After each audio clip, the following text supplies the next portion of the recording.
Well, everybody, I just want to let you know that I am stabilizing this a little bit more, um, just in case a child does come around. All right. And these are just basic things that I found at the hardware store, one of the local stores. Some of it is more decorative than necessary, but I think sometimes going the extra mile is better for design because you could look at something and say, well, that really turned out ugly. It's functional, but it's ugly. And then you're not happy with it. You're like, why does that bother me? It's because it's not something pleasing to look at. So the design aspect of it is very important, not just functionality. But I wanted to show you this is the completed product here. The I think you can tell I used this coil of wire that I have, and I don't remember what gauge it is, but it is pliable. It's pretty easy to bend, and it comes in a large amount, so I can use my just wire cutters on it. I can do some things like that. I used to have really good hand-eye coordination and able to do things with my fingers. Well, I'm losing the feeling in my fingers. And me cutting my finger that day, it really tells me a lot that these nerves are not working like they're supposed to be. So I'm having to rely more on tools that I can still use. And this is adaptability. We need to change. We need to adapt to the next phase. It's like these right here. I grew up, they called me Eagle Eye because I had perfect vision. And I knew that it ran in my family to wear glasses, not just because of style, but because of necessity. And especially as you got older. Well, I hit that age, and now I'm like, oh, it's so hot outside. And the design of eyewear, it drives me crazy because I'm constantly wanting to perfect it. It's not that I'm perfect, but it's like, okay, this one needs a little bit more here and a little bit less there, and I don't like the way it fits. It's almost like they need to all be one of a kind, but that's just impossible. So I still have a problem with being able to see sometimes up close and looking from here to there. These are bifocals that I have on. You're like, which lens do I look through? And I have to decide because that's over 12 inches from me. I have a hard time adjusting because it's like, okay, I can see out of my distance vision over there, but over here, it's kind of in between the two lenses. So I'm having to accommodate my eyesight with, okay, does this connect here? Oh no, that's off. So hand-eye coordination is not the only thing, it's vision. So some of us are in that category. But I'm not complaining, it's just adapting. So what I wanted to show you, and I think, yeah, I've got my camera, I think I got it positioned where you can see, is that this sits down in there really cool, really nicely. Now, one of these had a tag on them, one of these little things, and I was going to tell you what it is. It's a 2 3/8 inch tension band. That's what it's called. I don't know if I can get it where you can see it, but it's a 2 3/8 inch tension band. I love going to a hardware store. I always did as a kid. I was like, oh, these look like toys. And my granddad would say, those are not toys. Those are tools. Those are products. He would give me all these list of other words than toys. But to me, it was like a playground. And he would say, we're going to get some hay, or we're going to get some vitamins, or, for the animals or whatever.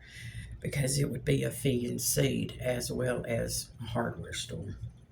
So I grew up a little country girl and knowing what tools are, and I love it. I have never had a chainsaw of my own, but I always wanted to have a chainsaw. Never did that. Carving is something I used to thoroughly enjoy. Don't do that anymore. So, flexibility, I'm having to just be flexible. Now, this is not the original container. I had purchased these for some of my craft stuff that I was doing as physical therapy to keep use of my hands. And this looks like picture hanging supplies. I think that's what I got. This is just a container that I decided to keep. I was like, I don't really need to keep that container. I'm going to use it for something else. But as an art teacher, as an artist, a degree in art, a 4-year degree in art, I learned some of those things are organizers. Don't get rid of that. That's an organizer.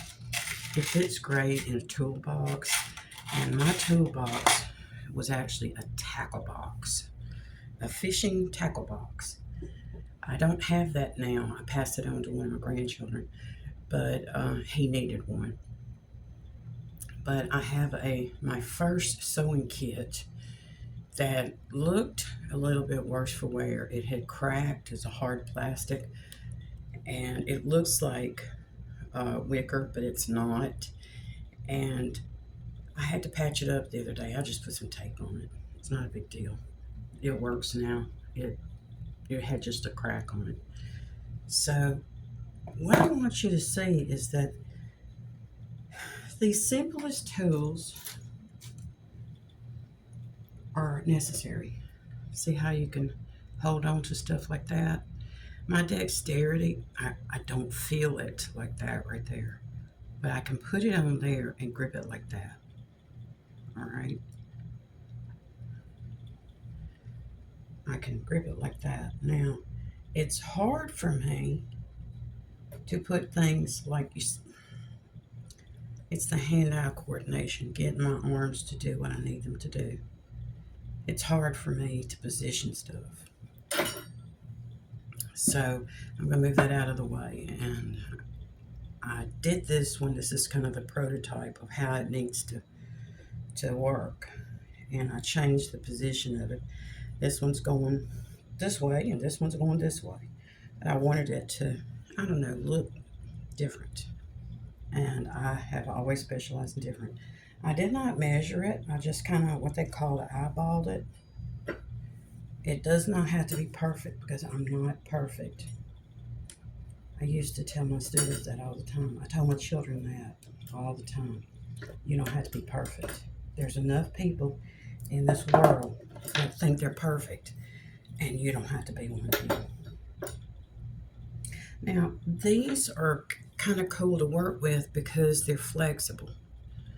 And I'm thinking I might want to, I don't know, just peel some of that off of there. I have a trash can over here. But what I want you to see is I just kind of eyeball it. They don't have to be perfect. And the washer is what this is called. It doesn't have to be there, but it adds to the metal thing. And I like the silver on this. So I'm picking this back up. And I'm going to position this kind of in the middle here. If I can get my arm and hand to cooperate. See, I don't know if you can actually see that, but I'm having a hard time getting, it's fine motor skills, I believe it is, and getting enough pressure on there for me is difficult. So I'm going to move this out of the way. Hopefully I got it. Let me put that in.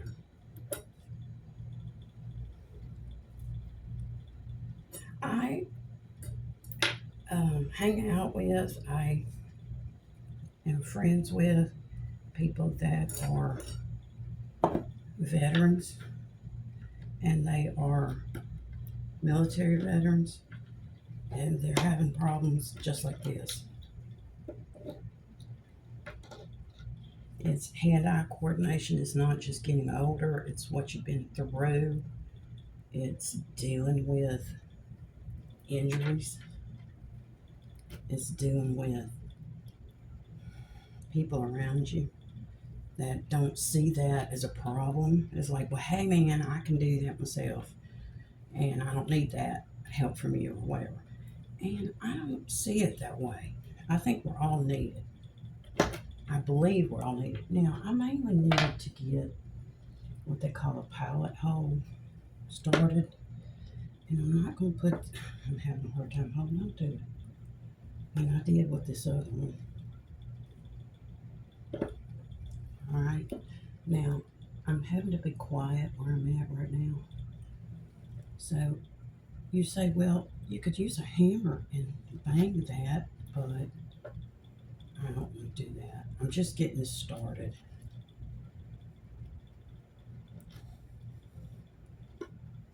Okay. So I wasn't trying to be perfect with that.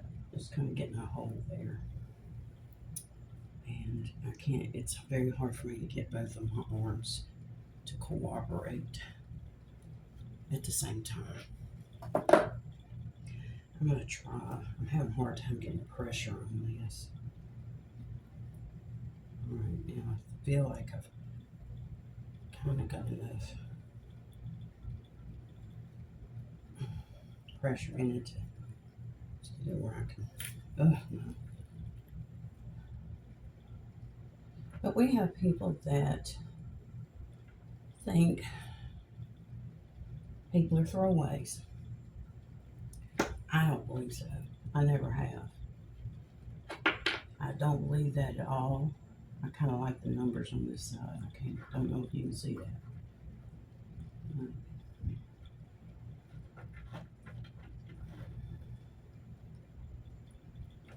You can see the indention a little bit. But like I said, my glasses are part of the problem too.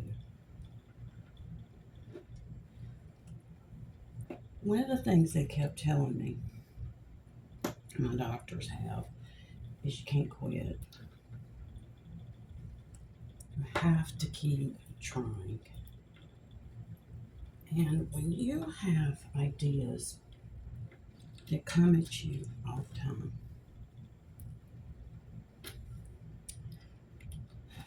I used to keep a notepad, a sketchbook around for those situations where, in the middle of the night, I'd wake up and I was like, why can't I sleep? And a solution to a problem or an idea would come to me. And I'm like, okay, I have been taught in my art training that solutions aren't problems, they're solutions.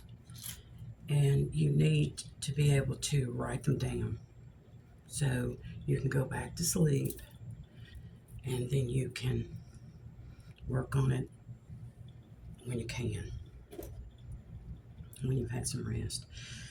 Now, I kind of played around with this other one here to get it tight enough, and I can move it just a little bit, but I'm not going to have it where this is going to fall over. I have grandchildren. I don't want to talk about them, but children do want to touch everything.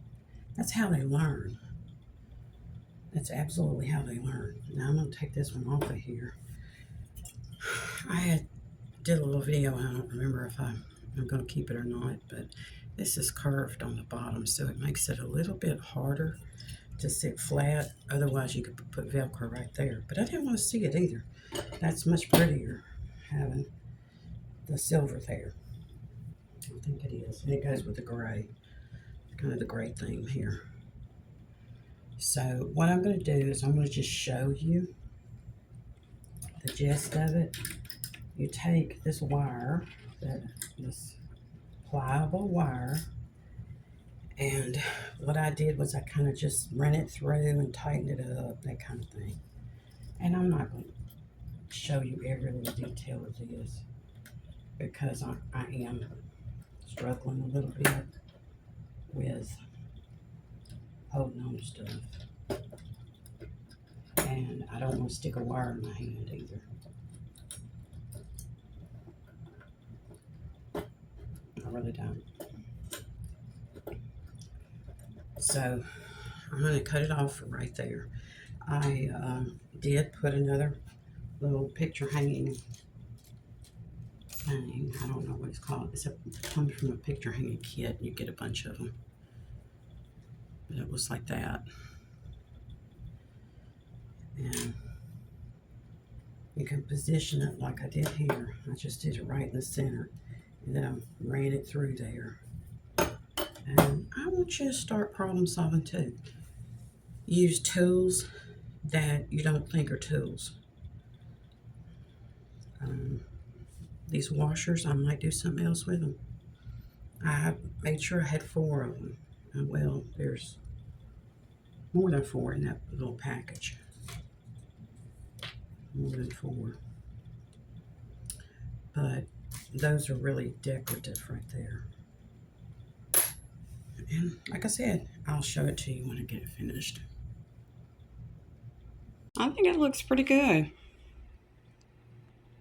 I really do. I like the way it turned out. Is it still flexible? Yeah, it's still flexible. And I just want to show you. It's going to be so practical. I did move. I had one of those moments where in my quiet time and prayer time, I said, okay, let's see about flipping this around. So I took the shelf that we just completed, and I took it over to the right side and put the coffee pot on the other side. So here it is. I think it looks pretty good. It's pretty sturdy, and it is still flexible. I like that baking pan over there, cookie sheet. I made a good shelf. It fit. All right, it fit, and that is a tea tray, I guess you would say, up there. That is just sitting there, but all of this is still flexible. It can all be moved around. Nothing is attached to the wall. Everything is where it needs to be. All right. And here's to cooking. Here's to living. Here's to flexibility and adaptability.